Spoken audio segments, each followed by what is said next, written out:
What it do, E-World? Crisscrossing wires. And I'm going to be doing a series of short DIY videos.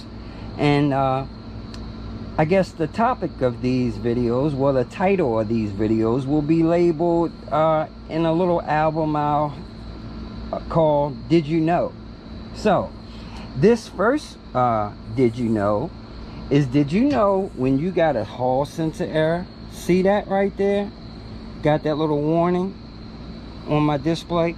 Now when I click on it, this kilowatt app tells us exactly this is likely a invalid Hall sector. This is likely a calibration issue. Run automatic motor calibration wizard, blah blah blah. But not only that, you know, Hall sensor error you can get for different reasons, but mainly all definitely to do with the Hall sensor. Now I purposely gave my bike a Hall sensor error. Well, not purposely, but the reason why it's saying the Hall sensor error right now is because you see that wire right there? That wire pulled off from the little terminal up in there. Now that happened actually while I was moving some stuff around out here, but I felt as though it was a good time to show what type of symptoms you'll have with bad Hall sensors. Now, a lot of bikes will just shut down, mainly as far as the throttle. You know, your display and all that stuff will work perfectly. You just won't have any throttle most of the time. Okay, other times you may still have some throttle, but it will be jittery like this. Watch it. Well, if you can see. Oops. Man. Let's see if we can get some light on this thing. It ain't gonna be hard to see it jittery. Oh, wait a minute. I got my I got my good Hall sensor plugged up, and I didn't plug the bad one back up. Okay, so right now it's working perfectly. I cleared the fault, but I forgot I plugged the good set back up. Now watch this. I'm going to unplug the good set. So I just unplugged the good set, and I'm going to plug the set back up. And yeah, that's another did you know. Most QS motors have a reserve set of Hall sensors, which is what I was going to get to in this video, but the way I messed up and started off with my good sensor, I'm doing it in reverse. Anyway, if you get a Hall sensor error, don't panic. Most good premium motors have 2 sets of Hall sensor wires, which is what I was going to show you. Okay, now I had my good set in there, everything was working fine. I meant to do that in reverse. Anyway, I just plugged the bad set up. Now I plugged the bad set up, and the warning comes right back for Hall sensor. Hall sensor issue, invalid Hall sector. All right, now like I said, this one is happening because there's a wire pulled off. Okay, and that is one of the Hall sensor wires. There are 3. Just like your phase wires, you have a green, a blue, and a yellow motor phase wires. You will have a green, yellow, and blue Hall sensor wires. Some of them will be different colors, whatever, but it will be 3 of them. 3 of them are, you know, just like your phase wires. And they will be different colors, obviously, in the reserve set too. Okay, so you can decipher them when you have to, you know, wire up that harness, and you got a whole bunch of wires. It's going to be 2 sets of Halls in there. All right, so all right, like I said, our purple wire was one of our Halls, and now we have the bad sensor connected. And Hall sensors actually tell the controller the position that the motor is in. When it's not being able to sense that, it starts off jittery a lot like this. Well, you've seen that hard jerk. But if I was sitting on it You see how it jittered like that? Your bike will run jittery. It will be jerking. Now, a lot of times once you take off and get going and your wheels spinning, it will ride. But every time you go to stop and take off, it's going to be sputtering and stuttering. All right. So yeah, that's most of the time is a bad Hall sensor. Okay. So normally on QS motors, you have a reserve set, just like I told you. All you got to do is turn everything off, unplug. Let me put this down while I do this. I can't do all that and hold the camera, but anyway, I plugged up the new set. Now I will have to go back in my app on this bike and start everything back up. Now the warning is still there. I have to go in my app and clear it. Once I clear it, it's gone, and now my motor will run as it should. Okay. Yes. So did you know that you have two sets of Hall sensors, a reserve set? Okay. So yeah, I've seen guys sell their bikes because they thinking they had a bad issue, so they would sell their bike, and the next guy come along that knows about it and see there's a Hall sensor issue and notice that there's a QS motor on the bike. The first thing they should do, being in the know, is go ahead and switch to the reserve set. All right, now if the reserve set does not work either, that means they've already used them. Both sets are blown. Okay, now that's not a big deal. It's some work, but you can buy the Hall sensors. They're transistors. They're, you know, field effect transistors. I'll put some in the description as far as a link where you can buy them off of Amazon. If you're good with soldering very small, tiny wires, because the legs on those transistors are very small. Okay, you have to be really good with your soldering, and those transistors, you can't keep a lot of heat to them because you'll destroy semiconductors with keeping too much heat on them like that. All right, not only that, when you solder each one of the wires to the legs, a Hall sensor will have 3 legs on it, right, for the 3 wires, and 1 wire goes to each leg. They are really close together like this, so you have to make sure you put some heat shrink tubing on there to isolate them. Those legs cannot touch. If they touch, they won't work. It will short it. It will destroy the Hall sensor. All right, so like I said, if you have the patience to take your motor apart, you can remove those. They're mounted into the stator, well, the rotor part, and you'll be able to find them. Well, I mean the stator around the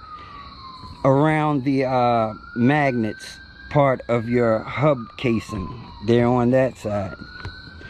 All right, so you'll find them. Some of them have a little circuit board where they're all connected to one circuit board, and you have to remove the whole board or remove each individual Hall sensor off of the board, you know, and put the little legs back where they go, and you'll be back running.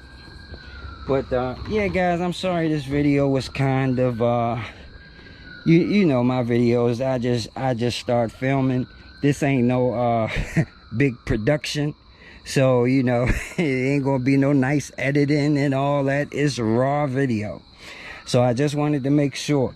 I mean, this is definitely something simple and basic to most experienced e-bike guys, but if you're brand new coming into the game and don't know, you need to know something like that, because yeah, you may have your bike sitting in the closet or ready to sell it because you think you got some serious issues, when it could be just as easy as switching your Hall sensors to the reserve set.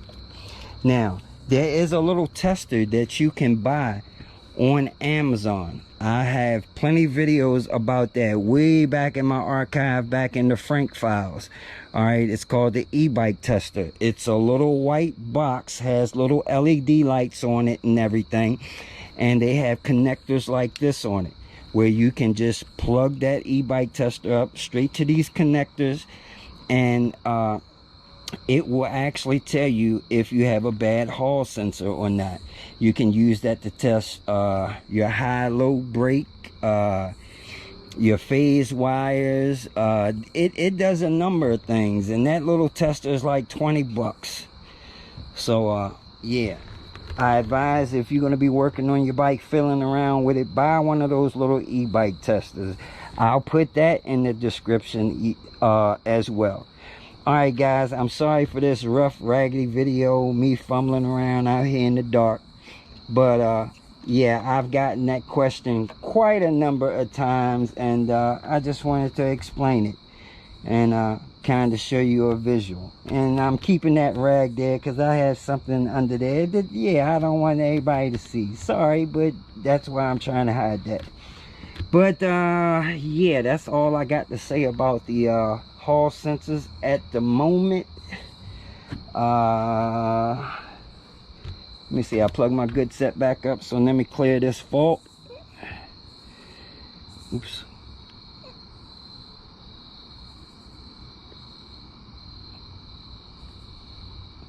Damn fingers ain't working. Clear it. Okay, now the fault is gone, as you can see. Bike back to running smooth. Alright, now notice I got engine braking on. Engine braking is when you get off the throttle, it will immediately start slowing the bike down and charging the pack. And I'll show you the difference. With engine braking off, it's off. Notice how the wheel just coasts, freewheel like that. But with engine braking on, now I'm gonna give it some RPMs. As soon as I turn it on, you hear the motor die down like that because it's charging now. So obviously charging puts drag on it. So freewheeling is not gonna just freewheel. But if I was riding down the road and when I got off the throttle, it would be charging my pack up. Let's see, anything else I can talk about as far as the Hall sensor thing and the phase wise? Somebody was asking me the difference between DC line amps and phase wire amps. Okay, now DC line amps is honestly the power, as far in terms of amps and power consumption. That's the real amps that you want to focus on. The DC line amps are the measurement of amps that's coming from your battery being used by your controller. You know, when you have your battery leads, your two big heavy duty discharge side battery leads that go to the controller. All right, and the controller, that current coming from the battery is the real current that you're using, because once it goes into the controller, it goes through a series of power stages where that power is being amplified. Okay, so we're not talking about current or amps at this point. We're talking about a combination of what a specific amount of volts and current gives you, which is, at this point, we're talking about watts, output power. All right, so there's a certain amount of current, volts and amps coming into your controller. Then it goes to those power stages, the MOSFETs. At that point, they're being amplified. All right, so let's say there may be 100 watts going in. All right, after it comes out of those MOSFETs and been amplified, it can be 350 watts. Those MOSFETs, transistors, amplify. All right, they have, if you ever look at the specs on transistors, they have, you know, voltage rating, how much current flow they can handle, but gain, that's the most important parameter when it comes to transistors, is the gain. Transistors amplify. So 10 watts in, 100 watts out after it's gone through this high power transistor. Okay, so your DC line amps, or your power coming in, all right, let's just say, for example, 100 watts worth of power you're pulling in, far as the amps and the volts. Once it goes through those MOSFETs and those power stages, now a lot of amplifiers, some amplifiers have one stage, some amplifiers have 2 stages, where there's a driver, which is a small little amplifier that's going into another amplifier. So the smaller one is called the driver. The big one is the main amplifier. And then you can have power stages after that. It can be 3 and 4 different power stages, which are all different MOSFETs. Once that 10 watts comes in, goes through that first power stage, gets amplified to 50, then it goes through the next power stage and it gets amplified to 100, then it goes through the next power stage, and the last power stage might amplify it to 350. All right, so that initial 100 watts going in is now 350 watts coming out as phase watts. Not only that, it's being divided up into 3 different outputs. All right, that's why you have 3 phase wires: green, blue, and yellow. That 350 watts is actually switching between all 3 of those phase wires in a sequence, but it's at such a high rate of speed, you obviously you can't see it when it's doing it. It's electrically, it's switching, just like a distributor in the car. Your distributor is sending sparks to each cylinder. You know, in old cars you had distributors where the little rotor spins around, goes, you got a 6-cylinder, goes to 1, then the 3, then the 5, then the 2. It goes around in sequence. All right, your phase wires are kind of like the same thing. All right, but it's just 3 of them, so you got a 3-cylinder.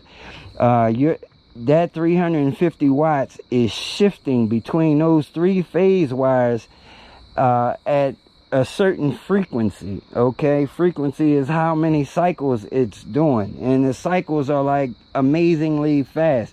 You need an oscilloscope to see frequency and how many cycles. All right, so that is not 350 watts continuous through each phase wire. It's at super high speed, you know, being cycled. That's why they're called phase wires. It's phasing. Phasing meaning switching really fast. So 100 watts in, 300 watts out. Now, like I said, we don't really care about that. I mean, we care about that power going out, obviously, because that's what we want going to the motor. But when we're talking about the actual power that we're using, is what's coming from the battery to the input side of the controller, those DC line amps. That is what counts. That is the amps that we need. All right, so you know, 150 amps coming in is what you're really doing. Don't, you know, when it comes to somebody say how much current is that controller drawing, it's not what's coming out on the output side, because that's being multiplied by some MOSFETs. It's the actual before side. That's the side that matters. That's the real amps. Now, I know I've talked in circles. Hope I didn't confuse anybody, but I don't even know if what I was talking about made much sense to be honest. But you know, I'm just going on questions that people ask me, and I'm trying to give the best answer I can give in layman's terms that anybody can understand. So if I confused anybody, you know, ask me what parts you didn't understand, and I'll try to answer it in the comment section. All right, y'all, take it easy. Take care. Crisscrossing wires. And this is a discussion on shit. I'm out. Peace.